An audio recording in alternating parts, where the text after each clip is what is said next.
Everyone, very good morning. सभी को good morning. चलिए आप मुझे एक बार थोड़ा याद करा दें कि लास्ट क्लास जब हम लोग कर रहे थे तो आई थिंक प्लानिंग हमने स्टार्ट किया था, है ना। अब आप हमें केवल ये बता दीजिएगा कि प्लानिंग में हमने कहाँ तक पढ़ाई किया था।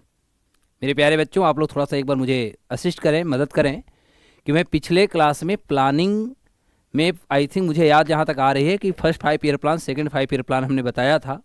I think third 5 year plan भी हमने डिस्कस किया था, जहाँ पर थर्ड 5 ईयर प्लान में हमने आपको बताया था कि थर्ड 5 ईयर प्लान हमारी जो थी सफल नहीं हो पाई थी, असफल हुई थी। उसके पीछे रीजन था कि 1962 में देखा जाए तो भारत और पाकिस्तान के युद्ध, भारत और चाइना का युद्ध हुआ था 1962 में, और 1965 में इंडो पाकिस्तान हुआ था, और 1965 में ही हमारे यहाँ एक ड्राउट हुआ था, यानी फेल इन कह सकते हैं, सूखा पड़ना, है ना।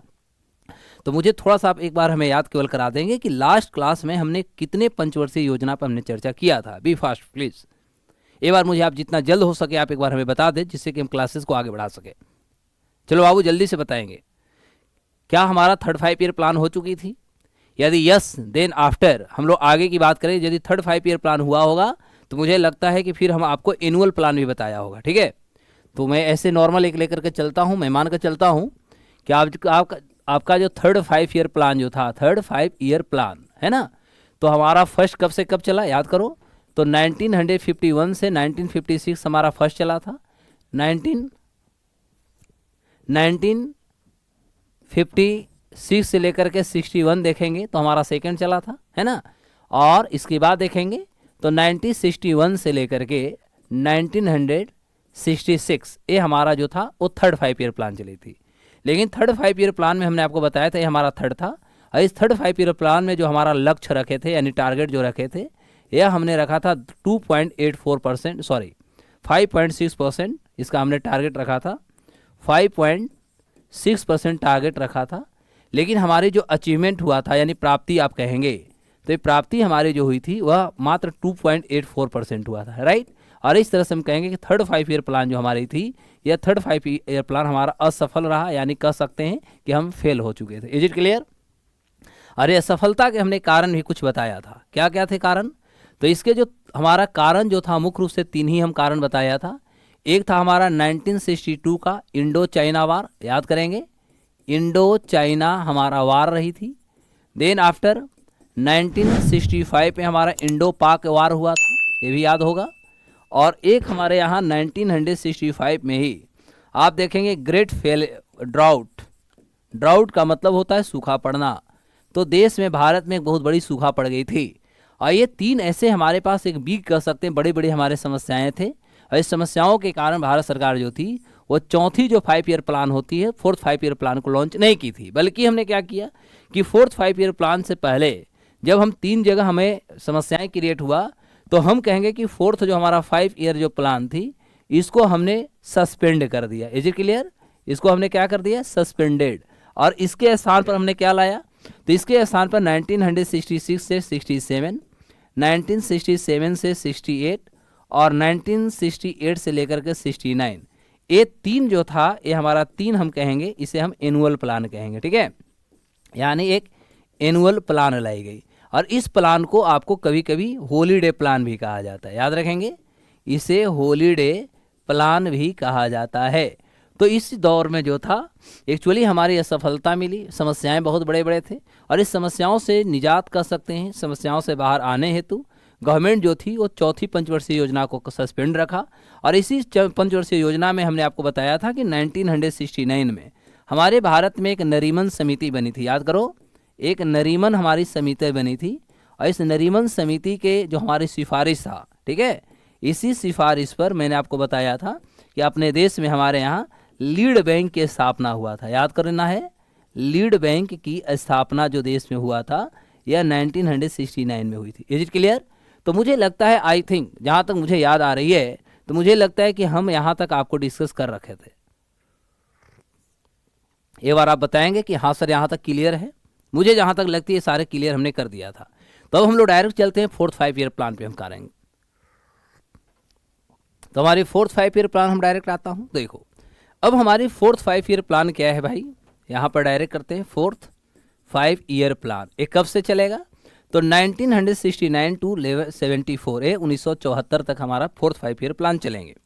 देखो हमारा जो 4th 5 ईयर प्लान था मेरे प्यारे बच्चों, ये 4th 5 ईयर प्लान में इसमें क्या था कि हम स्थिरता के साथ आर्थिक विकास की बात हो रही थी, ठीक है। स्थिरता के साथ आर्थिक विकास यानी अब हम इकोनॉमिक डेवलपमेंट करेंगे, लेकिन हमारा इसमें एक स्टेबिलिटी आनी चाहिए, और इस स्टेबिलिटी को देखते हुए इसे लाया गया।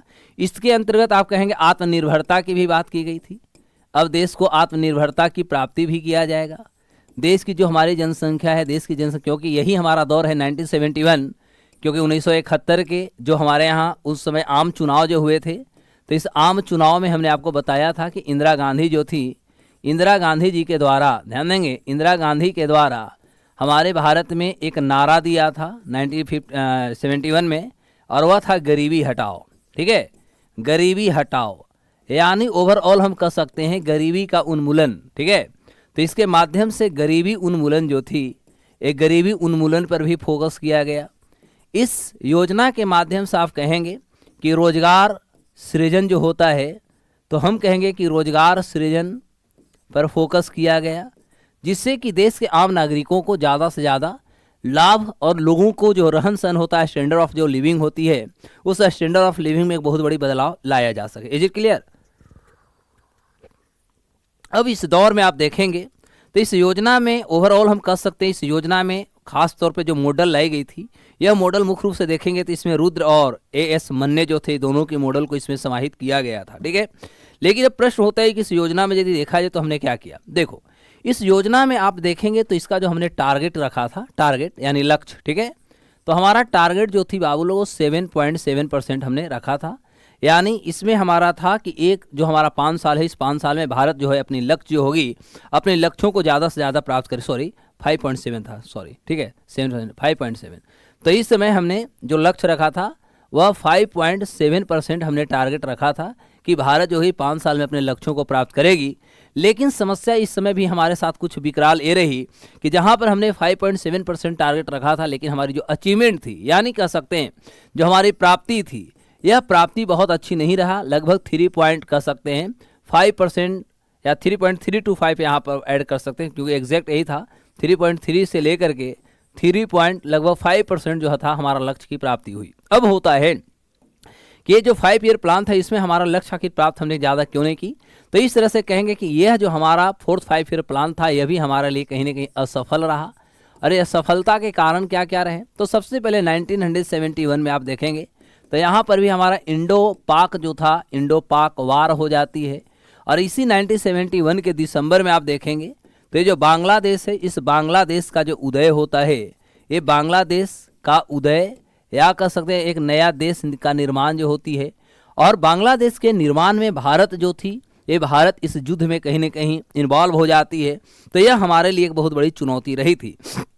युद्ध होने के कारण भारत अपने लक्ष्यों को जो थी कहीं ना कहीं प्राप्त करने में हम असफल रहे। अब तीसरी महत्वपूर्ण बात यह होती है कि इस योजना के तहत, यानी जो हमारी चौथी पंचवर्षीय योजना चल रही थी, इसी के दौर में आप देखेंगे साहब, तो भारत में 20 जुलाई, पहले भी हमने भी डिस्कस किया होगा, तो भारत में देखेंगे तो 20 जुलाई 1969 को 1969 को 14 बैंक जो थे, 14 बैंकों का राष्ट्रीयकरण देश में कर दी गई। बार बार एग्जाम में पूछता है कि भारत में पहली बार 14 बैंकों का राष्ट्रीयकरण कब किया गया था।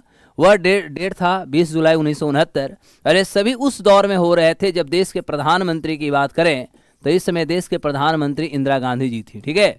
तो इस दौर में इंदिरा गांधी के ही शासनकाल में भारत में पहली बार 14 बैंकों का जो था नेशनलाइज कर दिया गया। उसके अलावा अगर देखा जाए तो इस दौर में हम कह सकते हैं कि भारत सरकार जो थी ओवरऑल जो हमारे देश की राष्ट्रीय आय जो थी, नेशनल इनकम जो था, इस नेशनल इनकम में भी वृद्धि करने की हर संभव कोशिश किया। और देखा जाए तो वार्षिक वृद्धि दर देखेंगे तो उस समय भारत का जो राष्ट्रीय वृद्धि या भारत का जो राष्ट्रीय आय का जो वृद्धि दर जो थी वह लगभग 5.7% उस समय शुरुआत दौर में यदि देखा जाए, जो 1969 से लेकर 74 के जो दौर रहे, तो लगभग स्टार्टिंग से 2 साल जो था हमारा चौथी पंचवर्षीय योजना, ये बहुत हमारी सफल रही थी। उसके बाद जैसे ही भारत पाकिस्तान का युद्ध होता है, बांग्लादेश का उदय होता है, तो उदय होने के कारण बांग्लादेश से बहुत सारी जो जनसंख्या था, influx of the people they migrated India, वे भारत ज़्यादा से ज़्यादा जनसंख्या जो थे माइग्रेट होकर के आ जाते हो। आपको पता ही होगा कि किसी भी देश की अर्थव्यवस्था का जो डेमोक्रेसी होता है, डेमोग्राफी जो होता है, जिसको आप जनांकिकी कहते हैं, आबादी कहते हैं, तो ये जो माइग्रेशन होता है, माइग्रेशन उस राज्य की, उस देश की अर्थव्यवस्था के लिए एक चुनौती बनती है। जैसे जिस जगह से वहाँ की जनसंख्या जो होती माइग्रेट होती, वहाँ पर तो जनसंख्या घट जाती है, लेकिन जहाँ पर जनसंख्या जाकर के स्थिर हो जाती है या कह सकते हैं स्टे कर जाती है, वहाँ की अर्थव्यवस्था पर यह नकारात्मक प्रभाव डाल देती है। तो कहीं ना कहीं हम भारत में कहेंगे कि जो जनसंख्या बांग्लादेश से भारत में आना शुरू होती है, तो भारतीय अर्थव्यवस्था पर एक तरह से कहेंगे बर्डन होता है, क्योंकि वो जो जनसंख्या थी, उनकी जो डिमांड था, खाद आपूर्ति कर सकते, खाद उत्पादन कर सकते, ये हमारे लिए एक समस्या कहीं ना कहीं बनते जा रही थी। तो एक हमारा चुनौती था, और इस तरह से हम कहेंगे कि भारत जो थी अपने आर्थिक गतिविधियों को कहीं ना कहीं समृद्ध करने के लिए हर संभव कोशिश किया। दूसरी महत्वपूर्ण बात, ये वही दौर था 1969 टू 74 में देखेंगे तो 1974 में भारत जो था सबसे पहली बार परमाणु पोखरण के नाम सुना होगा। तो 1974 में भारत जो था पहली बार, यानी पहला हमारा परमाणु परीक्षण हुआ था। ये याद करेंगे, परमाणु परीक्षण जो थी, ये परमाणु परीक्षण भारत ने पहली बार 1974 में ही किया था, और इसे आप पोखरण परीक्षण भी कहेंगे, ठीक है, पोखरण परीक्षण भी आप कहेंगे। तो इसी दौर में भारत जो थी पहली बार किया, और इस दौर में यदि देखा जाए तो इंदिरा गांधी के ही शासनकाल में हमने किया था, ठीक है। और कभी कभी एग्जाम में आपको पूछा जाता है कि जो 1974 में भारत ने पहला परमाणु परीक्षण किया, इसका क्या नाम था, तो ये हमारा नाम दिया गया था स्माइलिंग बुद्धा। क्या नाम था साहब? स्माइलिंग बुद्धा। याद रखना है, बार बार एग्जाम में पूछेगी। तो ये स्माइलिंग बुद्धा के नाम से 1974 में भारत जो था, और परमाणु के क्षेत्र में या कह सकते हैं कि साइंस एंड टेक्नोलॉजी, जो हमारा अंतरिक्ष जो क्षेत्र होता है, इन सभी क्षेत्रों में भारत जो थे अपनी समृद्धि को आगे बढ़ाने की हर संभव कोशिश करता है। यह वही दौर था जिसमें आप देखेंगे कि 15 अगस्त को आप डेट याद करेंगे, 15 अगस्त 1969, 15 अगस्त 1969 को भारत साइंस एंड टेक्नोलॉजी के क्षेत्र में एक और बड़ी ख्याति कह सकते हैं, या कह सकते हैं कि विकास जो होती है हासिल करता है, और वह था 15 अगस्त 1969 को इसरो की स्थापना। नाम सुना होगा, इसरो। तो इसरो की जो स्थापना हमारे देश में की गई, यह 1969 में ही किया गया। तो इस तरह से कहेंगे कि जहां एक तरफ हम इसरो की स्थापना करके भारत जो सा साइंस एंड टेक्नोलॉजी में अपनी आत्मनिर्भरता को प्राप्त करता है, वहीं परमाणु के क्षेत्र में भारत की एक बहुत बड़ी कदम होती है। या वही दौर था 1969। एक और दौर याद करो, 1969 में भारत सरकार जो थी, क्योंकि इस दौर में 1966 से लेकर 66-67 के दौर में भारत में ग्रीन रेवोल्यूशन शुरू किया गया था। याद होगा, 1966-67 में भारत में ग्रीन रेवोल्यूशन शुरू की गई, और एक ग्रीन रेवोल्यूशन के साथ ही 1969 में देखेंगे तो हमारे यहाँ पीडीएस के नाम सुना होगा, पीडीएस यानी पब्लिक डिस्ट्रीब्यूशन सिस्टम, सार्वजनिक वितरण प्रणाली। तो इसके माध्यम से जो गरीबों को प्रत्येक महीना जो अनाज दी जाती है, तो सार्वजनिक वितरण प्रणाली का जो कॉन्सेप्ट था, यही 1969 में शुरू किया गया। और ये 1969 का ही दौर था जब भारत में एमएसपी यानी मिनिमम सपोर्टिंग प्राइस की यदि बात किया जाए, तो जहां पर हमारे भारत में जो ग्रीन रेवोल्यूशन 1966-67, उस समय भारत के प्रधानमंत्री जो थे वो तत्कालीन शास्त्री जी थे। और उस समय जब हम मैक्सिको और अमेरिका से भारत ने HYV यानी हाई यील्डिंग वेराइटी के जब हमने बीजों को लाया, तो उस समय क्योंकि भारत के पास धान की जो थी हमारा उत्पादन, या धान का खाद्यान्न की बात करें तो थी, समस्या हमारे पास जो था गेहूं का था। गेहूं के हमारे पास जितनी डिमांड था उतने थे नहीं। इसको लेकर के कहीं ना कहीं हमारे देश के राजस्व पर भी प्रभाव पड़ रहे थे, देश के हमारा जो क्षमता थी इस पर प्रभाव पड़ रहे थे। या वही दौर है, इस दौर में देखेंगे तो 1969 हो गए। इससे पहले आप देखिएगा तो जैसे हमारे यहाँ 1962 में जब भारत चाइना युद्ध हुआ, 65 में अकाल पड़ा था, तो 1965 में ही हमारे भारत में एक FCI अधिनियम 1965 आया था, याद होगा। और 1965 के FCI अधिनियम के तहत भारत में फूड कॉर्पोरेशन ऑफ इंडिया की स्थापना भी 1965 में कर दी गई थी, जिससे कि आने वाले समय में यदि देश में किसी प्रकार की ऐसी स्थिति बनती है, तो देश की जनसंख्या को किसी भी प्रकार का जो कह सकते हैं जो इफेक्ट न डाल सके, उनके जो खाद्यान्न आपूर्ति होता है, उनकी जो डिमांड होती है, या भोज्य जो अनाज होते हैं, उनकी कमी न हो सके, इसके स्टोरेज को लेकर के रिजर्व रखने हेतु, या कह सकते हैं कि गवर्नमेंट ऑफ इंडिया जो बफर एक स्टॉक होता है, तो एक बफर जोन तैयार करने हेतु भारत में 1965 में ही 1965 में ही FCI food corporation of India जैसी संस्था का भी स्थापना कर दिया था। तो यह दौर कहीं न कहीं हम कह सकते हैं कि यह दौर भारत की आर्थिक गतिविधियों के साथ साथ जो सामाजिक हमारी एक विकास होती है, उस सामाजिक विकास में भी एक बहुत महत्वपूर्ण जो है एक कदम कहीं ना कहीं उठाती है। तो यह हमारा जो था ये चौथी पंचवर्षीय योजना थी, जिसमें लगभग भारत साइंस टेक्नोलॉजी के साथ साथ अंतरिक्ष और भारत के जो सामाजिक आर्थिक जो विकास होती है, वह सामाजिक आर्थिक विकास में भी भारत अपनी एक बहुत बड़ी उछाल जो होता है इसको कहीं ना कहीं प्राप्त करता है। Is it clear? तो मुझे लगता है सारे डेटा आपको क्लियर हो गए होंगे। अब चलते हैं हम पांचवी पंचवर्षीय योजना को ले आओ, ये तो 4 तक हो गई ना। अब चलते हैं फिफ्थ 5 ईयर प्लान। तो फिफ्थ 5 ईयर प्लान का हमारा ड्यूरेशन 1974 से लेकर के 1979 1979 तक रहेगा। अब यहाँ पर एक समस्या क्रिएट होगी। क्या क्रिएट होगा? तो सबसे पहले देखा जाए तो ये जो हमारा पांचवी जो पंचवर्षीय योजना थी, ये पांचवी पंचवर्षीय योजना का जो हमने टारगेट रखा था, ठीक है, यानी लक्ष्य, तो इसका हमने लक्ष्य बाबू लोग रखा था 4.9%, लेकिन हमारी जो प्राप्ति हुई थी यानी अचीवमेंट जो हुआ था यह हमारा 4.4% हुआ था। क्लियर हुआ? लगभग हम कह सकते हैं कि वो पॉइंट के बाद है, तो हम कहेंगे कि यहाँ पर लगभग यदि हम कहें तो लगभग हम सफल ही रहें, असफल तो नहीं कर सकते। अब होता है इस दौर में क्या क्या हमने किया। एक्चुअली यदि पांचवा हम भारत का पंचवर्षीय योजना की बात करें, फिर 5 ईयर प्लान की बात करें, तो इस दौर में भारत सबसे पहली बात 2 अक्टूबर यानी 2 अक्टूबर 1975 को भारत में आरआरबी का मतलब होता है रीजनल रूरल बैंक के नाम सुना होगा, ठीक है। तो देश में रीजनल रूरल बैंक यानी क्षेत्रीय ग्रामीण बैंक, इसे हिंदी में आप क्या बोलेंगे? क्षेत्रीय ग्रामीण बैंक। तो क्षेत्रीय ग्रामीण बैंक की स्थापना देश में किया गया और वह डेट था 2 अक्टूबर 1975 यानी गांधी जयंती, शास्त्री जयंती। और इस समय देश के प्रधानमंत्री पुनः फिर इंदिरा गांधी जी ही रहेंगे। तो इंदिरा गांधी जी के द्वारा भारत में इस समय देखेंगे कि नरसिम्हन समिति बना था और नरसिम्हन समिति का सिफारिश पर भारत में आरआरबी की स्थापना की गई, जिसका प्रमुख जो उद्देश्य था यह था कि ग्रामीण क्षेत्रों में लोगों के बीच में जो बैंकिंग हैबिट होता है उसे डेवलप करना, लोगों का जो सेविंग होता है वो सेविंग हैबिट को डेवलप करना यानी उन्हें जागरूक करना। इसको लेकर 2 अक्टूबर 1975 को भारत में आरआरबी जैसी संस्था का निर्माण कर दी जाती है। यह वही दौर था। इसी दौर में आप कहेंगे कि भारत में जो हमारा NHAI के नाम सुना हो, national highway authority of India जो हमारा होता है, तो इसी दौर में भारतीय राष्ट्रीय राजमार्ग प्रणाली, भारतीय राष्ट्रीय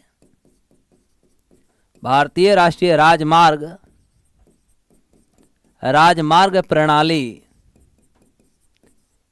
की स्थापना किया गया। इस प्रस्ताव लाई गई और इस तरह से NHAI जो आप कहते हैं, national highway authority of India, इसका एक कानूनन यदि देखा जाए तो इसे एक अधिकार दे दी गई और इस संस्था को स्थापना कर दी गई।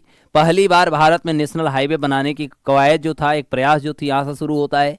यह वही दौर था हमारा फिफ्थ 5 ईयर प्लान, जिसमें हमारा एक टर्म आया था और वह था हमारा सोशल फॉरेस्ट्री यानी सामाजिक वानिकी, यानी समाज में जो भी लोग हैं, क्योंकि 1972 में आपको पता ही होगा कि 5 जून 1972 के यदि इतिहासों को देखें तो संयुक्त राष्ट्र जो होता है यूनेप, इसके माध्यम से घोषणा किया गया था कि पर्यावरण को हमें संरक्षित करना है। तो पर्यावरण संरक्षित करने के लिए हम विश्व पर्यावरण दिवस भी मनाते हैं 5 जून को, सबको पता ही होगा। तो कहीं न कहीं राष्ट्रीय स्तर पर, क्षेत्रीय स्तर पर, समाज में हमारा पर्यावरण को कैसे प्रोटेक्ट किया जाए, कैसे हमें सुधार किया जाए, पर्यावरण आम जनता के जो जीवन से कैसे इसका एक जुड़ाव होता है, इसकी एक जागरूकता लेकर के सरकार कहीं न कहीं फैलाना चाहती थी। और इसी को लेकर के इसी 5 ईयर प्लान में जो थी गवर्नमेंट ऑफ इंडिया जो था वो सोशल फॉरेस्ट्री जैसे कॉन्सेप्ट को लाया। ये सोशल फॉरेस्ट्री का माध्यम था कि किसी भी प्रकार का जो कॉलोनी होता है, क्वार्टर होता है, तो वहाँ पर एक यूनिट हमारी तैयार होगी, सामाजिक यूनिट तैयार होगी और उनके माध्यम से पेड़ पौधे लगाए जाएंगे और पर्यावरण को हम संरक्षित करने की हर संभव कोशिश करेंगे। तो यह दौर कहीं ना कहीं बहुत इंपॉर्टेंट माना गया। और सबसे महत्वपूर्ण बात यदि देखा जाए तो ये हमारा जो 5 ईयर प्लान था, इसका सबसे महत्वपूर्ण यदि हम इसकी उद्देश्य की बात करें तो इसका एकमात्र उद्देश्य था कि देश से किसी न किसी हालात में जो हमारा गरीबी का उन्मूलन होता है, गरीबी उन्मूलन करना, ठीक है, गरीबी उन्मूलन करना हमारा सबसे बड़ा इसका आप उद्देश्य कह सकते हैं। अब होता है क्या कि इस दौर में देखेंगे तो इसी दौर में 1975 में, और इसमें डेट आप रखेंगे 25 जून, सब लोग को याद होगा। तो 25 जून 1975 को भारत में नेशनल इमरजेंसी लगती है, जिसको राष्ट्रीय आपात आप कहेंगे। तो ये जो राष्ट्रीय जो आपात लगा दी गई थी इस दौर में, क्योंकि इस समय ना तो भारत पर किसी आंतरिक और बाह्य दोनों यदि बात करें तो दोनों में से किसी प्रकार का कोई एग्रेशन की स्थिति नहीं थी, फिर भी 25 जून 1975 को भारत में राष्ट्रीय आपात लगा दी जाती है। इस समय देश के प्रधानमंत्री इंदिरा गांधी जी ही रहते हैं और लगा दी गई क्योंकि इस समय इंदिरा गांधी का बहिष्कार, इंदिरा गांधी का जो कहेंगे विरोध एक बिहारी व्यक्ति कर रहे थे, उनका नाम था जयप्रकाश नारायण। और इस तरह से इंदिरा हटाओ देश बचाओ जैसे नारायण चल रही थी और इस समय जो लगा वो राष्ट्रीय आपात लगा। आप सभी को पता ही होगा कि राष्ट्रीय आपात लगभग यदि देखेंगे तो भारत में 2 साल तक रहे, 1975 से लेकर के 1977 तक राष्ट्रीय आपात रहे। उसके बाद 78 में आप सभी को पता है कि 1978 में 1978 में हमारे यहाँ आम चुनाव हुआ, यानी लोकसभा के यहाँ पर चुनाव हो जाती है। अरे जब लोकसभा का चुनाव होता है तो इस चुनाव में इंदिरा गांधी जो थे बुरी तरह हार जाती है, ठीक है, यानी इंदिरा यहाँ पर हार जाती है। और इस समय मोरारजी देसाई की अध्यक्षता में जनता पार्टी जो थी, जनता पार्टी की सरकार बनती है। ध्यान देना, जनता पार्टी की जो सरकार थी, ये जनता पार्टी की सरकार यहाँ पर बन जाती है। और इसी दौर में जो ये 5 ईयर प्लान हमारा समाप्त होना चाहिए था 1979 में, इस समय जनता पार्टी के जो अध्यक्ष कहेंगे या प्रधानमंत्री जो बने वो मोरारजी देसाई थे। और माना जाता है कि जनता पार्टी जो थी गरीबों की पार्टी थी। तो मोरारजी देसाई किए क्या कि इंदिरा गांधी जी का जो 5वां पंचवर्षीय योजना जो था, जिसका पीरियड 74 से 79 रखी गई थी, 1 साल पहले यानी 1978 में ही आप कहेंगे कि 5वीं पंचवर्षीय योजना को समाप्त कर दिया गया। ठीक है, यानी 1 वर्ष पहले इस 5 ईयर प्लान को समाप्त किया गया। यानी इस तरह से 1979 में समाप्त होने वाला था, लेकिन यह 1978 में ही समाप्त कर दिए गए। अब जैसे ही 1979 में, तो यानी यहाँ पर करेंगे कि अब हमारे यहाँ एक प्लान चलेगा जिसका नाम रहेगा रोलिंग प्लान। ठीक है, रोलिंग प्लान का शुद्ध हिंदी होता है, एग्जाम में पूछता है अनवरत योजना, अनवरत योजना। ठीक है, ये जो अनवरत जो योजना थी, इसको जो पीरियड रहेगा, यह पीरियड आपका 1978 से लेकर 1983 का इसे पीरियड रखा गया। लेकिन फिर यहाँ पर एक समस्या ये आती है कि अनवरत जो योजना था यह भी एक हमारा क्या था, तो एक तरह से कह सकते हैं कि यह भी एक हमारा एनुअल प्लान था, जिसको आप वार्षिक योजना कहेंगे। ठीक है, तो यह भी एक हमारी वार्षिक योजना थी, जिसमें मोरारजी देसाई चाहते थे कि कम से कम समय में अपने लक्ष्यों को हम प्राप्त करेंगे। तो इस तरह से वार्षिक योजना चलती है। अब होता क्या है मेरे प्यारे बच्चों, किसी दौर में आप देखेंगे तो पुनः एक बार ये जो जनता पार्टी की जो यहाँ पर सरकार चल रही थी, ये जनता पार्टी की सरकार कहीं न कहीं अल्पमत हो जाती है, आपस में कुछ न कुछ खटास होते हैं। और इस तरह से फिर 1980 में जब चुनाव होता है, तो इस चुनाव में इंदिरा गांधी जो थी वो कहीं न कहीं इंदिरा गांधी का यहाँ पर पुनः एक बार रिटर्निंग हो जाता है। ठीक है, इंदिरा गांधी वापस हो जाती हैं। ठीक है, और जैसे ही वापस होती हैं उसके बाद जो मोरारजी देसाई के द्वारा जो योजना लाई गई थी, इन्होंने भी इसे समाप्त कर दिया। क्लियर हुआ? और इस समाप्त करके इंदिरा गांधी ने 6ठी पंचवर्षीय योजना जो होता है, ये 6 5 ईयर प्लान इन्होंने लॉन्च किए और उसका दौर रहेगा 1980 से लेकर 1985 के बीच में रहेगा। यानी यह अनवरत योजना भी पूरा नहीं कर पाया। अब इस दौर में अनवरत योजना के दौर में क्या क्या हुआ, कुछ पॉइंट को याद करो। तो मोरारजी देसाई सबसे पहले 1978 में देखेंगे तो इन्होंने 44वां संविधान संशोधन लाए। और इस 44वां संविधान संशोधन के माध्यम से जो संपत्ति का जो अधिकार था, इस संपत्ति के अधिकार को इन्होंने सबसे पहले समाप्त कर दिया। ठीक है, अधिकार को इन्होंने समाप्त कर दिया। और इस तरह से अनुच्छेद आर्टिकल की बात करें तो आर्टिकल 31 और आर्टिकल यदि देखा जाए तो 19 का 1 का F, जहाँ पर कहीं न कहीं इसमें संपत्ति से संबंधित जो थी, ये दोनों आर्टिकल को इन्होंने समाप्त किया। और इस तरह से जो संपत्ति के अधिकार एक मौलिक अधिकार था, इन्होंने एक लीगल, यानी आप कहेंगे कि कानूनन जो अधिकार होता है, एक लीगल राइट्स इसको बना दिए गए। क्लियर हो गई? तो यह दौर इस समय रहा। तो 1978 से 1980 के दौर में देखा जाए तो मोरारजी देसाई का लगभग 2 साल का ये योजना चली, जिसे हम लोग क्या कहेंगे, तो यह एक अनवरत योजना थी। इसे आप एक एनुअल प्लान कहेंगे। तो अभी तक हमने एनुअल प्लान 5 साल का पढ़ लिया, 66 से 69 को देखा और यहाँ पर 1978 से लेकर के 80 का जो योजना थी हमारा एक एनुअल प्लान ही रहा, और इस तरह से रोलिंग प्लान समाप्त हुए। फिर इंदिरा गांधी आती है, अब यहाँ से छठी पंचवर्षीय योजना इन्होंने लॉन्च किया। अब चलते हैं 6 5 ईयर प्लान की ओर।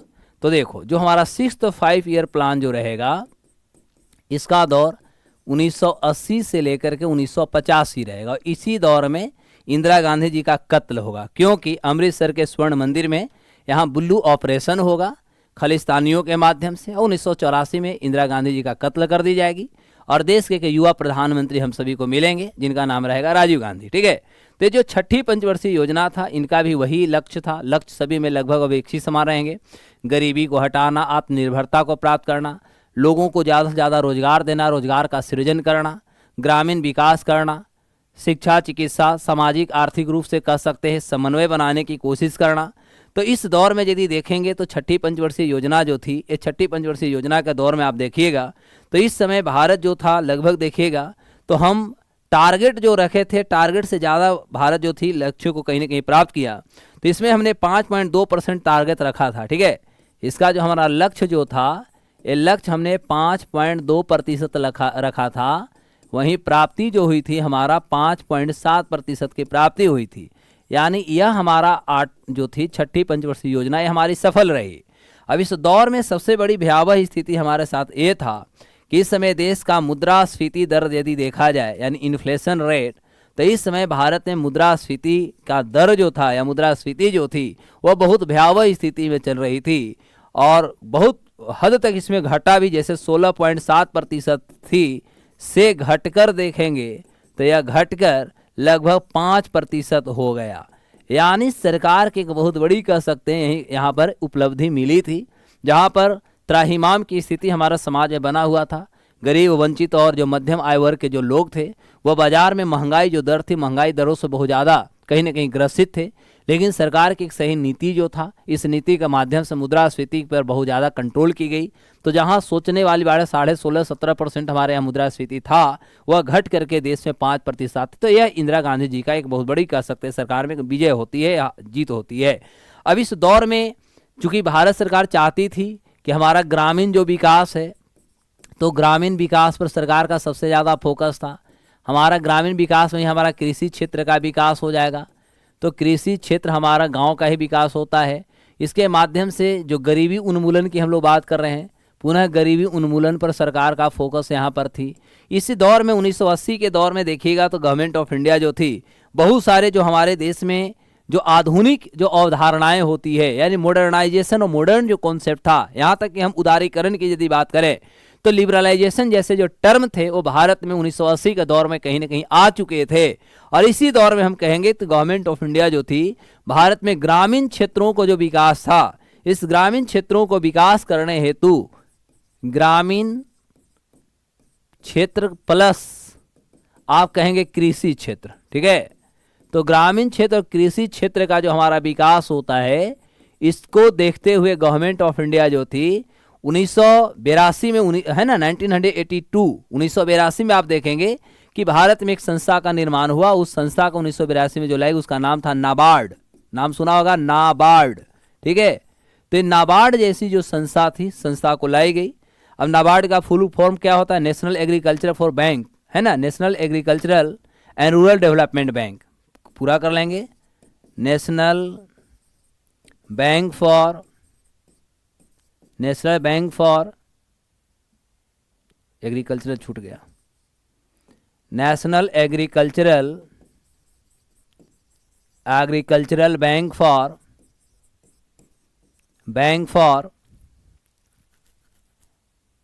फॉर रूरल डेवलपमेंट, ऐसे फुल फॉर्म इसका सही ये होगा, national bank for rural and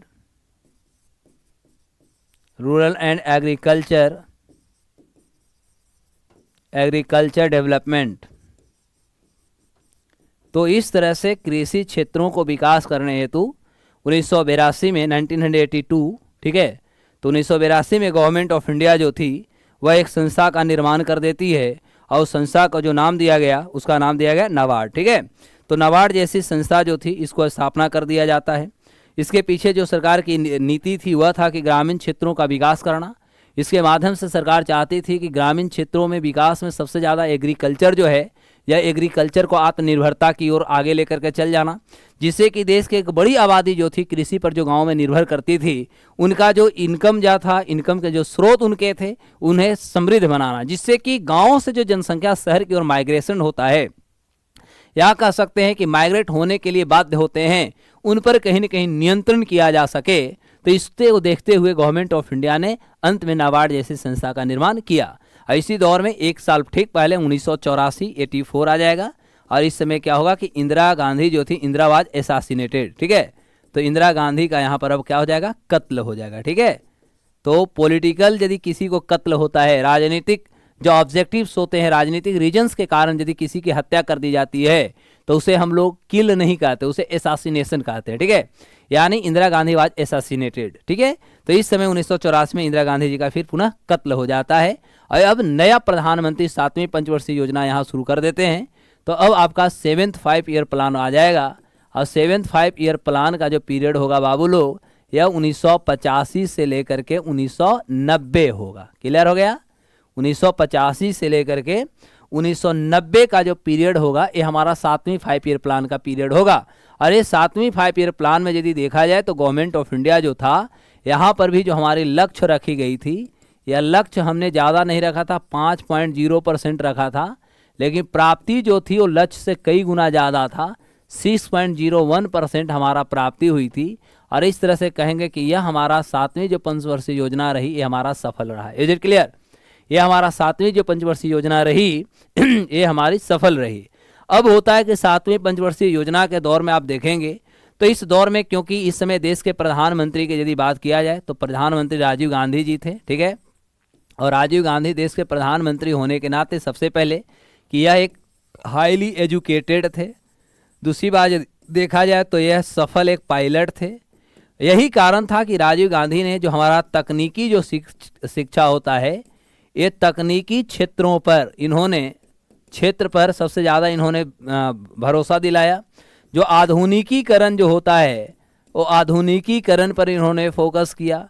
इसके अलावे कह सकते हैं कि जो बेरोजगारी या कह सकते हैं जो गरीबी होता है, तो गरीबी उन्मूलन हेतु यदि देखा जाए तो उन्मूलन हेतु इन्होंने बहुत सारे योजनाओं को शुरू किया। जैसे इस दौर में आप देखेंगे तो राजीव गांधी जी के द्वारा जो गरीबी से संबंधित या गरीबी हटाने हेतु जो इनके द्वारा मुख्य रूप से जो कह सकते हैं स्कीम्स जो लॉन्च किए गए, वह था सबसे पहला इंदिरा आवास योजना, नाम सुना होगा। तो इंदिरा आवास योजना जो था, जिसको आप कॉलोनी गांव में बोलते हैं, तो इंदिरा आवास योजना इन्होंने शुरू किया जिससे कि गरीबों को पक्का के मकान दिया जा सके। अभी वर्तमान में इसका नाम बदल गया है, अब इसे प्रधानमंत्री आवास योजना पीएम आवास योजना कहा जाता है। एग्जाम में आपसे पूछेगा कि इंदिरा आवास योजना को अब नया नाम क्या हो गया, तो PMAY प्रधानमंत्री आवास योजना नाम दे दी गई। तो इंदिरा आवास योजना इसी दौर में लाई गई थी, राजीव गांधी जी ने लाया। जवाहर रोजगार योजना के नाम आपने सुना होगा, तो जवाहर रोजगार योजना जिससे कि लोगों को ज़्यादा से ज़्यादा रोजगार दिया जा सके। और एक नेहरू रोजगार योजना लाई गई। और ये सभी का एकमात्र सरकार का जो उद्देश्य था वह था कि देश के नागरिकों को ज़्यादा से ज़्यादा रोजगार देना, जिससे कि समाज से, गाँवों से जो लोगों के जो गरीबी है, गरीबी से उन्हें उन्मूलन दिया जा सके, उन्हें गरीबी से निजात दिया जा सके, गरीबी से निकाला जा सके। तो ये तो बहुत एक अच्छी हम कह सकते हैं कि सरकार के द्वारा एक योजनाएं थी और ये सफल भी रहा। लेकिन समस्या होती क्या है कि इस दौर में भारत जो था, भारत में विभिन्न प्रकार के यदि देखा जाए तो विभिन्न चुनौतियां भी आने लगे। अरे चुनौतियां के कारण हम कहेंगे कि आगे हमारा 8वीं पंचवर्षीय योजना नहीं आ सका। जैसे पहली बार तो देखिएगा तो 1989 में 89 में हमारे यहाँ जब चुनाव होता है तो चुनाव में कोई जो पार्टी थी, कोई पार्टी बहुमत को प्राप्त नहीं कर पाया, ठीक है। जो बहुमत होता है बहुमत को प्राप्त नहीं कर पाया। यहाँ तक कि राजीव गांधी का जो इंडियन नेशनल कांग्रेस था 197 ही सीट जीत करके आती है। तो इसके कारण क्या हुआ, राजनीति जो उथल पुथल होता है, तो हम कहेंगे राजनीतिक उथल पुथल यहाँ होना शुरू हुआ, ठीक है। उथल पुथल की स्थिति यहाँ पर बनना शुरू हो गया। इसी दौर में देखेंगे तो हमारे भारत में 2-3 प्रधानमंत्री बने। जैसे सबसे पहला चंद्रशेखर जी बने, चंद्रशेखर देश के प्रधानमंत्री बनते हैं। इसके बाद इनका इस्तीफा हो जाता है तो फिर देश के नए प्रधानमंत्री तुरंत बनते हैं और वो थे आपका वीपी सिंह, विश्वनाथ प्रताप सिंह। तो वीपी सिंह प्रधानमंत्री बने। इसी दौर में समस्या सबसे बड़ा विकराल आता है कि 1990 में आपने सुना होगा कि बाबरी अयोध्या वाला मामला आ जाती है ना। अब तो बाबरी वाला घटना यहाँ पर घट जाती है और इस समय वीपी सिंह से समर्थन मांगा जाता है और इसके कारण भी सरकार यहाँ गिर जाती है। तो बाबरी घटना इसी समय घट जाता है, जो एक सामुदायिक कह सकते हैं, कम्युनल एक राइट्स की स्थिति बन जाती है। इस वही दौर था जिसमें लिट्टे के आपने नाम सुना होगा। लिट्टे जो श्रीलंका में एक तमिल थे और वो श्रीलंका में अपना अधिकार की बात कर रहे थे। तो लिट्टे के जो हेड था प्रभाकरन, और वो और राजीव गांधी के बीच में बातचीत होता है और राजीव गांधी अशोका होटल में जब दिल्ली में दोनों की बातचीत होता है, राजीव गांधी कहते हैं कि हम आपको मदद कराएंगे, श्रीलंका की सरकार से बात करके हम आपको अधिकार दिलाएंगे। लेकिन ऐसा नहीं कुछ होता है और श्रीलंका की सेना, जिसको सिंहली कहेंगे, और लिट्टे की सेना में जब दोनों के बीच में कहेंगे कि झड़प होता है, भारतीय सेना को शांति सेना के रूप में श्रीलंका की सरकार मांग लेती है और वहाँ पर घटना घटती। उसी के बाद राजीव गांधी को मारने के लिए प्रभाकरन जो था अनेक प्रकार की जो योजनाएं होती है, प्रतिद्वंदिता, वो लाना शुरू करता है। अंत में 1991 में जब हमारे यहाँ चुनाव होता है और राजीव गांधी तमिलनाडु में रैली करने के लिए जाते हैं तो एक महिला बम के द्वारा, प्रभाकरन के द्वारा, राजीव गांधी को कत्ल कर दिया जाता है। तो हमारे यहाँ राष्ट्रीय अंतर्राष्ट्रीय चुनौतियां थी। अंतर्राष्ट्रीय चुनौतियों की बात करें तो आपको पता ही होगा कि इस समय वही दौर था जब इराक के तानाशाह सद्दाम हुसैन के नाम सुना होगा। तो सद्दाम हुसैन जो था, ये वही दौर था जब कुवैत पर उन्होंने अटैक कर दिया था और कुवैत पर अटैक कर देने के कारण अंततः आपने ये देखा कि कुवैत से कच्चा तेल जो थे भारत में आने बंद हो गए और जिसके कारण भारत में जो रेट ऑफ जो हमारा क्रूड ऑयल था, यानी कच्चा तेल का जो हमारा दाम थी, वह 5 गुना से भी ज़्यादा अधिक हो जाती है, जिसके कारण भारत में इन्फ्लेशन की समस्या बढ़ जाती है, महंगाई बढ़ जाती है, बेरोजगारी, ये सारे समस्या धीरे धीरे बढ़ना शुरू होता है। यह वही दौर था जब भारत की अर्थव्यवस्था जो थी एकदम डैमेज, दिवालिया के कगार पर आ जाती है और इस दौर में भारत जो थी अपनी गिरवी सोना तक, आरबीआई के पास जो हमारा रिजर्व सोना होता है, इसे हमें central bank of England and central bank of Switzerland, ये दोनों बैंकों को हमें गिरवी तक रखना पड़ता है। चंद्रशेखर जी ने ही रखा था और 67 टन सोना आरबीआई की जो हमारी थी, इसे हमें गिरवी रखना पड़ा, जिसके एवज में भारत को मात्र $400 मिलियन जो थी वो भारत को उसके एवज में मिले। यह वही दौर था जब भारत की आर्थिक संकुचन, जिसको आप राजकोषीय जो घाटा कहते हैं, भारत कितनी राजकोषीय घाटा हो गई थी कि भारत दुनिया से जो लोन लिया था, लोन के मामले में देखा जाए तो दुनिया में भारत जो था तीसरे स्थान पर था। पहला स्थान पे जो था ब्राजील था, दूसरे स्थान पे जो उस समय था वो मैक्सिको था और तीसरे स्थान पे जो था वो भारत था। और भारत पर उस समय 1991 की कहानी बता रहा हूं, 1991 में भारत पर लगभग $72 बिलियन का जो था भारत पर कर्ज था, विदेशी कर्ज था। अब स्थिति ऐसी होने के कारण भारत को भी अपनी अर्थव्यवस्था को बचाने के लिए एक बहुत बड़ा चुनौती को झेलना पड़ रहा था। और इसी दौर में फिर आपने देखा कि अंतिम रूप से उस समय देश के जब 1991 में चुनाव होती है तो चुनाव के बाद पीवी नरसिम्हा राव देश के प्रधानमंत्री बनते हैं और पीवी नरसिम्हा राव सरदार मनमोहन सिंह को देश के वित्त मंत्री बनाते हैं और इस तरह से दोनों के सूझबूझ से भारत की अर्थव्यवस्था को बचाई गई। और भारत भी आईएमएफ के पास गया था, इंटरनेशनल मॉनेटरी फंड के पास भारत जब कर्ज लेने के लिए गया तो भारत पर बहुत सारे चुनौतियां आईएमएफ ने इम्पोज किया और उसके बाद भारत को आईएमएफ ने $1.27 बिलियन का भारत को लोन देता है। तो ऐसी स्थिति से भारत निकला था और यही कारण थी कि सारे जो चुनौतियां भारत के सामने थे, इस चुनौतियां को देखते हुए भारत सरकार क्या की कि 8वां पंचवर्षीय योजना लॉन्च नहीं किया, यानी 8वीं पंचवर्षीय योजना को हमने क्या किया, सस्पेंड कर दिया। और फिर हम यहाँ पर ये कह सकते हैं साहब, ये जो चैलेंजेस था तो कह सकते हैं अनेक चुनौतियों के कारण, अनेक चुनौतियों के कारण आपका देखो यहाँ पर बढ़िया समझना, हम 7वां पंचवर्षीय योजना बता रहे हैं ना, तो चुनौतियों के कारण 8वीं 5 ईयर प्लान को सस्पेंड किया गया। ठीक है, सस्पेंडेड कर दिया गया। अब होता क्या है, अब इस दौर में हमारा यहाँ फिर एक हमारा एनुअल प्लान चलेगा और यह एनुअल प्लान जो होगा, वार्षिक योजना, यह 1990 से लेकर के 1992 तक चलेगा। 90 से 91, 91 से 92, हमारे यहाँ 2 साल के लिए फिर एनुअल प्लान चलेंगे। और इसी के बाद 1991 में जब चुनाव होती है तो चुनाव के बाद पीवी नरसिम्हा राव जो होंगे वो पीवी नरसिम्हा राव देश के प्रधानमंत्री बनेंगे। और इन्हीं के दौर में भारत का वित्त मंत्री जो होगा वो वित्त मंत्री मनमोहन सिंह जी को बनाया जाएगा। ठीक है बाबू लोग, मनमोहन सिंह देश के वित्त मंत्री बनेंगे और दोनों के सूझबूझ से होगा भारत अपनी अर्थव्यवस्था को सुधारेगा। और ये वही दौर है जब 1991 में आप देखेंगे तो 1991 में हम न्यू जो हमारा इंडस्ट्रियल जो पॉलिसी था या इकोनॉमिक कह सकते हैं पॉलिसी, तो न्यू इंडस्ट्रियल पॉलिसी आप कहेंगे भारत जो था 1991 में लाती है और ला करके सारे चुनौतियों से बाहर निकलने की हर संभव कोशिश करती है। तो इस तरह से अभी तक यदि देखा जाए तो भारत के इतिहास में यदि देखें, ध्यान देना, तो भारत के इतिहास में हम ये कहेंगे कि अभी तक 3 वार्षिक योजना आ चुके हैं। ठीक है, वार्षिक योजना आ चुके हैं।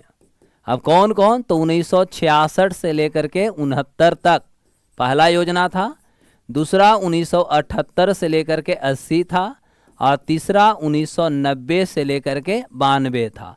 टोटल आप जोड़िएगा तो टोटल कितने साल के रहे, तो यहाँ 3 साल 3 2 5 और 2 7 यानी 7 ईयर्स का हमारे यहाँ एनुअल प्लान अभी तक भारत के इतिहास में आ चुका है। तो बार बार आपसे एग्जाम में पूछे जाते हैं कि भारत में एनुअल प्लान टोटल कितने आए, तो भारत में 3 एनुअल प्लान आए और तीनों को यदि आप ईयर ऐड करेंगे तो 66 से 69 3 साल, 78 से 80 2 साल और 90 से 92 2 साल, टोटल 7 साल का भारत के इतिहासों में पंचवर्षीय योजना के इतिहास में टोटल हमारा 7 साल का एनुअल प्लान आ चुका है। Is it clear? अब इसके बाद अब हम लोग शुरू करेंगे 8वीं 5 ईयर प्लान। तो देखो अब हम शुरू करेंगे यहाँ पर 8th 5 ईयर प्लान और यह 1992 से लेकर के 1997 तक चलेगा। क्लियर हो गई?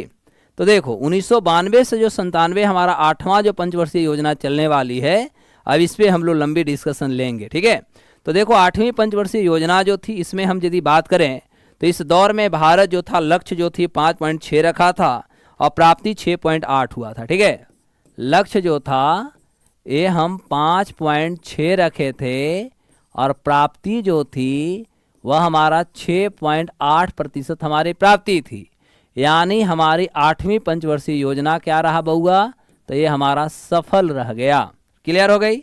अब देखा जाए तो ये जो हमारी 5 ईयर प्लान यानी जो 8वीं जो हमारी पंचवर्षीय योजना थी, इस 8वीं पंचवर्षीय योजना में सरकार का बस वही सारा मकसद था, जैसे जनसंख्या का नियंत्रण करने की बात हम करेंगे, लोगों के रोजगार देने की बात करेंगे, तकनीकी की बात करेंगे, देश के अन्य क्षेत्रों में बिजनेस और कह सकते हैं व्यापार के साथ जो उद्योग लगाते हैं उद्योग लगाने की बात किया गया देश में, क्योंकि इस समय हमारे यहाँ न्यू इंडस्ट्रियल पॉलिसी आ चुकी थी।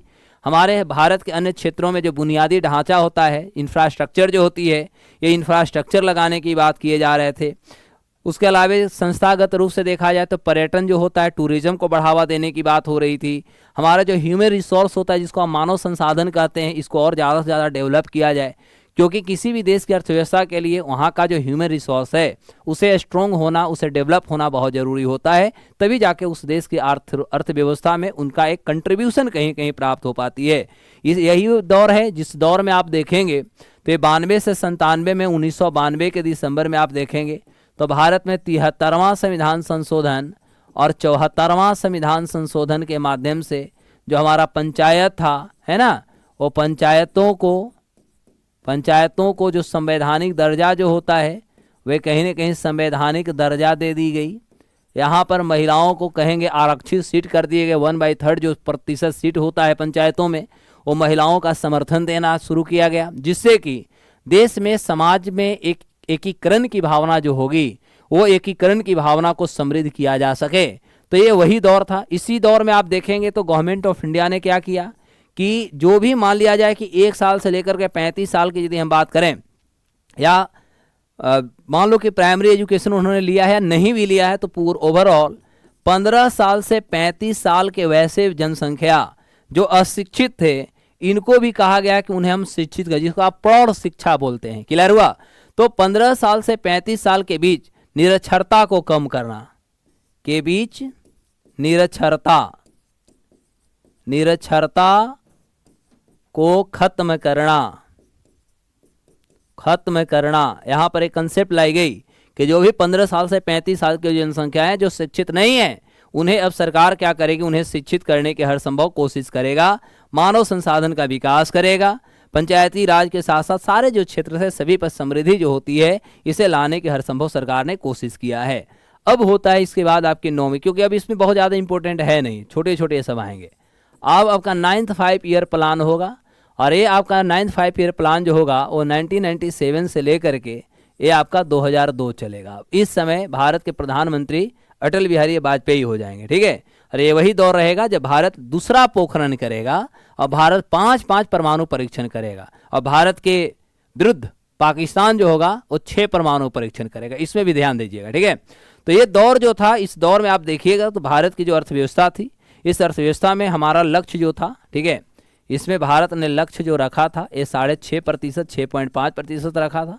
वहीं यदि हम प्राप्ति की बात करें तो प्राप्ति जो थी हमारा 5.5, यानी कहेंगे कि वह बहुत ज़्यादा हम सफल नहीं हो पाए, क्योंकि इसी दौर में 1999 में आपको याद ही होगा कि कारगिल का युद्ध भी हुआ था। इस कारगिल के युद्ध में भी भारत इन्वॉल्व हो गई थी।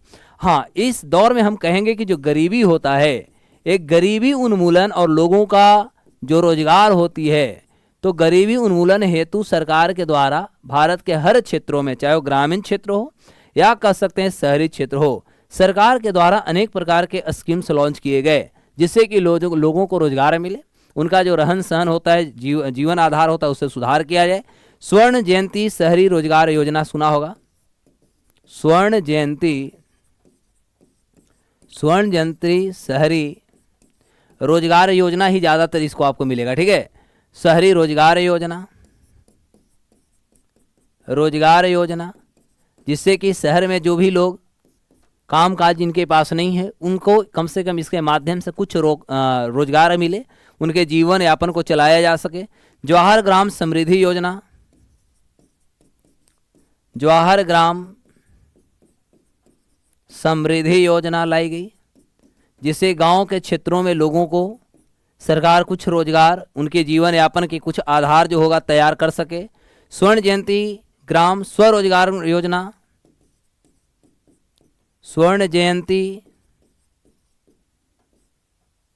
ग्राम स्वरोजगार योजना। और एक और योजना इस दौर में लाया गया था जिससे कि देश में विकास की बात किया जाए, उसका नाम जो था बाबू प्रधानमंत्री ग्रामोदय योजना, ठीक है, प्रधानमंत्री ग्रामोदय योजना।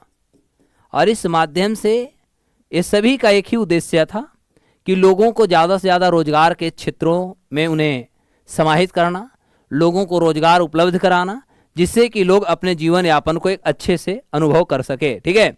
और ये वही दौर था जिस दौर में देखेंगे तो भारत के पंचवर्षीय योजना के 50 साल पूरा हो गए थे, क्योंकि 51 से हमने शुरू किया था और यहाँ पर 57 से 2002 हो गया, यानी भारत जो था अपने पंचवर्षीय योजना के इतिहासों में 50 साल पूरा कर लिया था। अब होता है कि हमारा जो असफलता के जो कारण थे, तो 1999 में सबसे पहले आपको याद होगा कि कारगिल का युद्ध हुआ था, है ना। तो ये कारगिल युद्ध में भारत इन्वॉल्व हुआ, और युद्ध किसी भी देश के लिए सही नहीं होता है, अर्थव्यवस्था पर, समाज पर इसका एक नकारात्मक प्रभाव पड़ते हैं।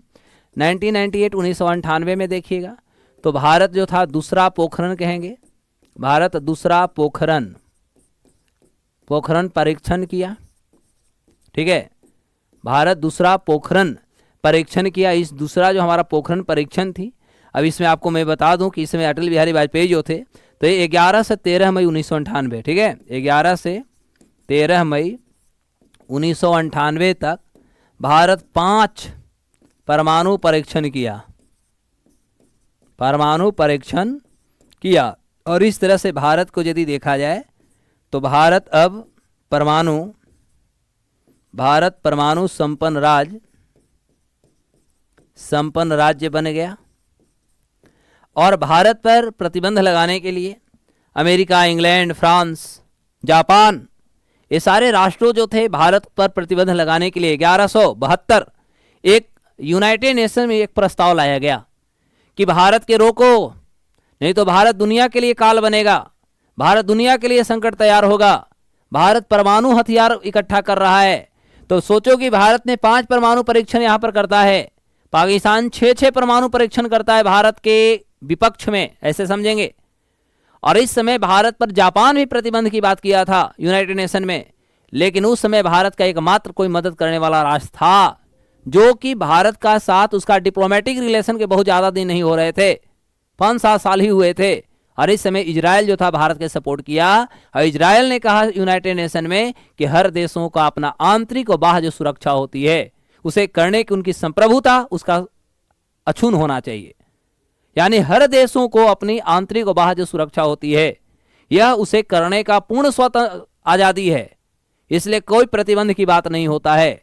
तो इस तरह से 1172 जो लाई गई थी वो कहीं ना कहीं ये जो भारत के अगेंस्ट जो लाया गया था, भारत पर प्रतिबंध लगाने के लिए लाया गया था, यह बहुत ज़्यादा इफेक्टेड नहीं हुआ, क्योंकि भारत पर भी प्रतिबंध की बात इस समय कर दी गई थी।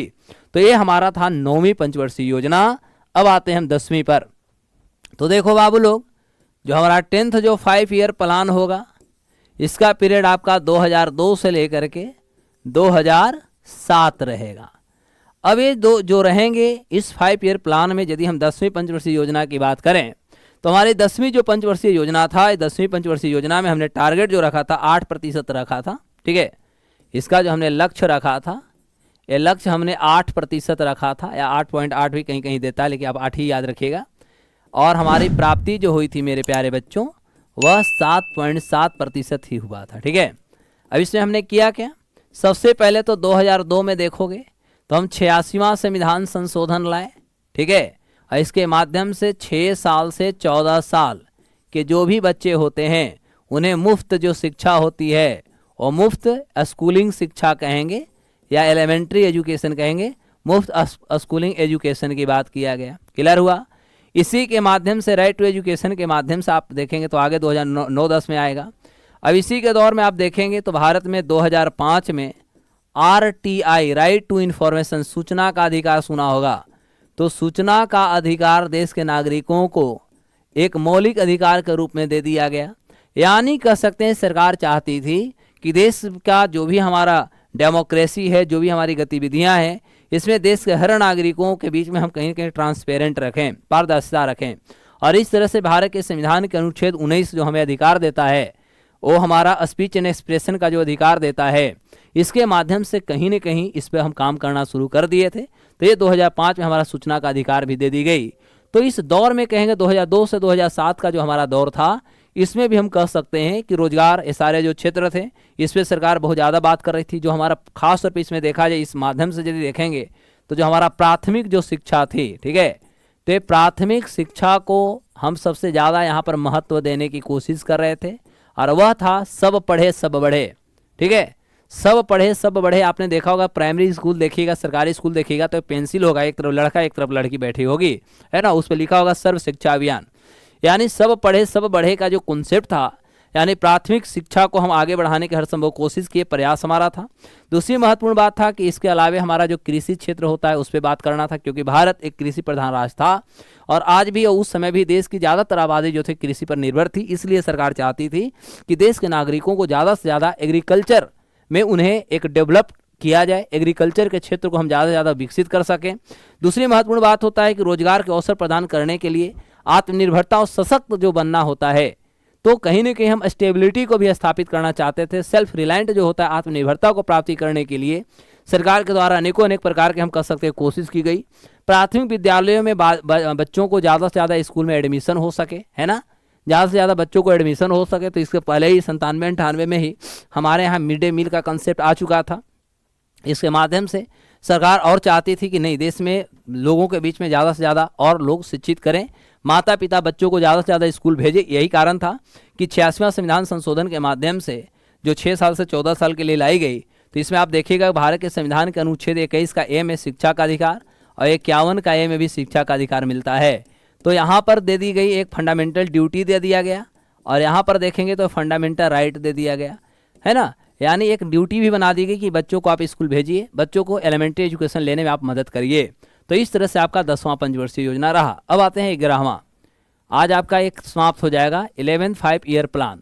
तो 11th 5 ईयर प्लान जो आपका रहेगा, वह आपका रहेगा 2007 से 2012, ठीक है भैया।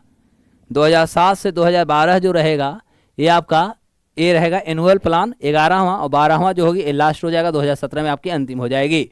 तो ये जो हमारा 11वीं 5 ईयर प्लान जो थी, इसमें आप देखिएगा तो 11वीं 5 ईयर प्लान में इसका उद्देश्य तीव्रतम एवं समावेशी विकास, तीव्रतम एवं समावेशी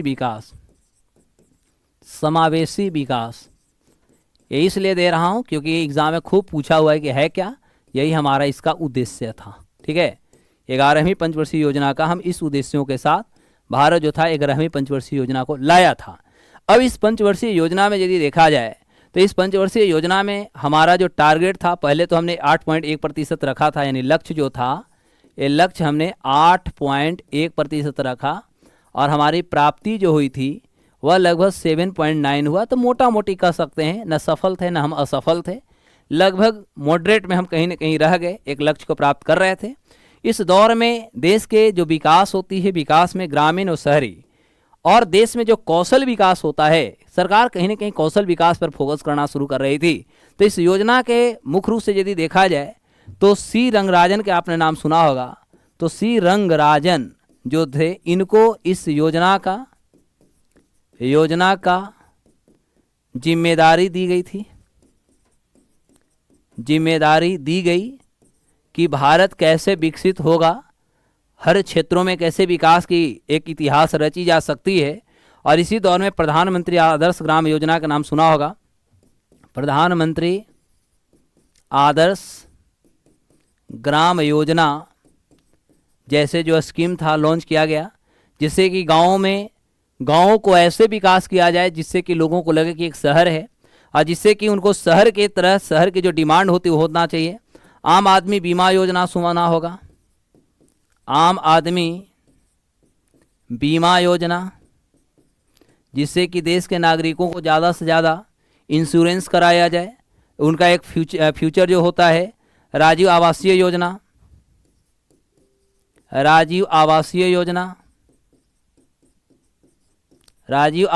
योजना, ये सभी लॉन्च करने का मेन मकसद जो गवर्नमेंट का था वह था कि प्रधानमंत्री आदर्श ग्राम योजना का मतलब गांव एक शहर के रूप में ट्रांसफ़र हो सके। आम आदमी का जो एक फ्यूचर, उनका एक सिक्योरिटी होता है, एक सामाजिक सुरक्षा जो होती है, ये सामाजिक सुरक्षा के रूप में ये लाई गई, जिससे कि गाँव के साथ साथ यह तीव्रतम और समावेशी का मतलब सबका विकास, ठीक है, चाहे वो किसी भी कम्युनिटी से आए, किसी भी क्षेत्रों से आए। सरकार की एक लक्ष्य था कि सबका हम विकास करेंगे, यानी तेज और अधिक समावेशी विकास। इसमें यहाँ पर भी ये फोकस किया गया था कि वैसे नागरिक जिनको शुद्ध पेयजल नहीं मिलता है, तो यहाँ पर फोकस में कर दी गई कि ग्रामीण क्षेत्रों में शुद्ध हमारा ड्रिंकिंग वाटर यानी शुद्ध पेयजल है ना, पेयजल इसमें महत्व रखी गई कि देश के हर नागरिकों को अब शुद्ध पेयजल भी दिया जाएगा। तो यह एक अपने आप में बहुत इम्पोर्टेंट था, और यहीं से हम कह सकते हैं कि समग्र जो विकास होता है, तीव्रतम यानी तेजी से विकास, समावेशी विकास का जो कॉन्सेप्ट था, ये 11वीं पंचवर्षीय योजना में शुरू होती है। और अब हमारा अंतिम पंचवर्षीय योजना होता है, ठीक है। तो यहाँ लिख देता हूँ अंतिम। अब अंतिम हमारा जो होगा वह 12th 5 ईयर प्लान, जो 2012 से 2017 तक हमारा ये रहेगा। ये जो हमारा था, इसमें हमने टारगेट को 2 बार चेंज किया, क्योंकि बीच में कोरोना भी आप देखेंगे तो कोरोना का भी दौर रहा। तो इस दौर में यदि आप देखिएगा तो ये जो हमारा 5 ईयर प्लान जो थी, इस 5 ईयर प्लान में स्टार्टिंग में हमने 10% रखा था, लेकिन धीरे धीरे इसमें 2-3 बार हमने परिवर्तन भी किए, ठीक है। तो सबसे पहले लक्ष्य जो हमने रखा था, ये लक्ष्य हमारा 10% था। फिर इसमें घटाकर देखेंगे तो घटाकर 9% किया गया, और अंतिम रूप से घटाया गया, अंतिम घटाकर इसका 8.1% किया गया। क्लियर हुआ? हाँ, इससे एग्ज़ाम में पूछेगा इसका उद्देश्य क्या था, क्योंकि इसका भी उद्देश्य आपके लिए एग्ज़ाम के लिए बहुत इंपॉर्टेंट है। क्वेश्चन में डायरेक्ट इसके उद्देश्य पर ही फोकस किया गया था, ठीक है। तो इसका भी यदि हम उद्देश्यों की बात करें तो इसका भी उद्देश्य वही था, आपका समग्र विकास। समग्र विकास के साथ साथ यदि देखा जाए तो हम कह सकते हैं इसमें रोजगार, इसमें कौशल, इसमें महिला सशक्तिकरण, ठीक है, इसमें सामाजिक आर्थिक उत्थान, सामाजिक आर्थिक विषमता को कम करना, विषमता को कम करना।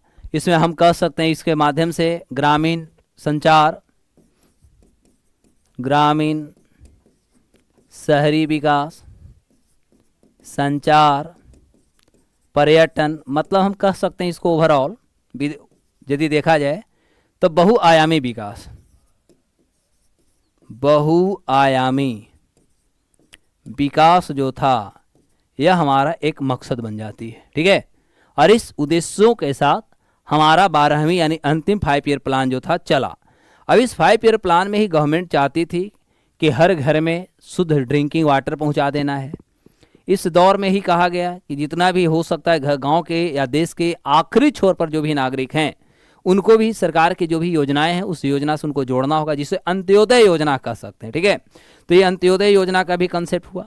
इसमें मूलभूत जो हमारी आवश्यकता होती है, ठीक है, मूलभूत यानी बेसिक जो नीड्स होता है, तो मूलभूत आवश्यकताओं को पूरा करना एक हमारा लक्ष्य रखा गया था। जैसे कहेंगे ड्रिंकिंग वाटर हो गया, ठीक है बाबू लोग, जैसे कहेंगे आप कम्युनिकेशन हो जाता है, संचार कम्युनिकेशन हो जाता है, आप डिजिटली कह सकते हैं, डिजिटल मोड जो होते हैं इसको विकास करना। तो ये सारे जो थे हमारे एक बेसिक कह सकते हैं ज़रूरत होती है, ये बेसिक ज़रूरतों पर पूरा करने की बात किया गया। और उसके अलावा बहुत सारे डेटा इस पर रहेंगे। ठीक है, और यही हमारा अंतिम 5 ईयर प्लान था। इसमें था कि हमारे देश का जैसे जीडीपी जो होता है, तो जीडीपी को कहा गया कि प्रत्येक साल 8% की दर से हमारा जीडीपी बढ़ेगा एवरी ईयर यदि देखा जाए। तो इसमें एक तरह से कह सकते हैं संभावना व्यक्त किया गया। ठीक है, संभावना था प्रतिवर्ष वृद्धि, प्रतिवर्ष वृद्धि। अब क्या क्या था, तो जैसे जीडीपी में 8% प्रतिवर्ष वृद्धि का एक टारगेट रखा गया कि चाहे कुछ भी हो हम ऐसे काम करेंगे जिससे कि देश का हमारा जीडीपी में एक निरंतर वृद्धि देखने को मिलेगा। इसमें कृषि का विस्तार यदि देखा जाए तो कृषि विस्तार में कहा गया कि प्रत्येक साल यदि देखा जाए तो इसमें कृषि क्षेत्र में हमारा 4% का विस्तार देखने को मिलेगा। विनिर्माण की यदि बात किया जाए तो विनिर्माण में भी कहा गया कि लगभग प्रत्येक वर्ष 10% का एनुअली जो होगा इसमें कहीं ना कहीं ग्रो जो होगा, ग्रोथ करने की कोशिश, हर संभव कोशिश किए जाएंगे। तो ये सारे योजनाएं थी। अब इसमें एक सबसे महत्वपूर्ण बात था कि 11वीं पंचवर्षीय योजना के तुलना में यदि देखा जाए तो 11वीं पंचवर्षीय योजना के तुलना में 12वीं पंचवर्षीय योजना में ये मान के चला जा रहा था कि देश में जो हमारी गरीबी की दर है उसे 10% कम हो जाएगा। ठीक है, तो 11वीं 5 ईयर प्लान से 12वीं अंत तक 10% गरीबी दर में कमी करने का एक कहेंगे केवल कि संभावना या कह सकते एक प्रयास जो थी, यह प्रयास सरकार कर रही थी कि हम ऐसा करेंगे। और इसी दौर में आप सुना भी होगा, क्योंकि भारत सरकार पे, मोदी पे हमेशा ये प्रश्न होता भी है कि हम 5 मिलियन 50 लाख है ना, तो 5 मिलियन नया या नए नौकरी 5 मिलियन नए नौकरी देने की भी बात की गई थी। तो ये हमारा जो 5 ईयर प्लान जो थी, ये 5 ईयर प्लान बहुत इंपॉर्टेंट रहा। और अब याद करना है, ये हमारा अंतिम 5 ईयर प्लान खत्म हो गई। ठीक है, ये हमारा पंचवर्षीय योजना समाप्त हो गई। अब इसके बाद हमारा नीति आयोग काम करती है। 1 मिनट में आपको बता देता हूँ नीति आयोग का क्या योजना है शॉर्ट में। अभी हमारे यहाँ 2017-18 से लेके 2031-32 तक एक हमारा 15 वर्षीय, याद करेंगे, एक 15 वर्षीय विजन डॉक्यूमेंट याद रखना है। तो 15 वर्षीय एक हमारा विजन डॉक्यूमेंट्स जो है, ये डॉक्यूमेंट्स लाया गया है नीति आयोग द्वारा, नीति आयोग द्वारा जारी किया गया है। तो ये 15 वर्षीय अभी भारत जो काम कर रहा है, ये 15 वर्षीय विजन डॉक्यूमेंट पे काम कर रहा है। क्लियर हुआ? और 15 वर्ष में क्या क्या है, तो एक 7 साल वाला जो है इसे हम कह सकते हैं ये स्ट्रेटजी हमारा लक्ष्य रखा गया 3 साल का है। तो 3 साल वाला को एक्शन प्लान नाम दिया गया है। ध्यान देना। और इसी में 7 साल जो है वो रणनीतिक कहेंगे, रणनीतिक एक विजन रखा गया है यानी लक्ष्य रखा गया है। तो अभी नीति आयोग का 15 वर्षीय जो हमारी एक योजना है उस पर काम कर रहे हैं। और इस दौर में 15 साल में भारत को एक विकसित जो राष्ट्र होता है, ये विकसित राष्ट्र की श्रेणी जो होगा, राष्ट्र की श्रेणी में लाने का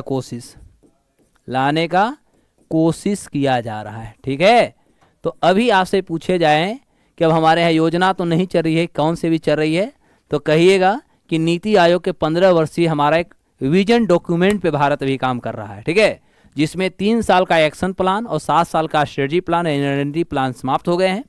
अब हम लोग अगले क्लास में बैंकिंग से बात करेंगे। ठीक है, तो आज आपका योजना समाप्त हो गई, कल हम लोग क्लास में बैंकिंग पे बात करेंगे। All the best, thank you dear.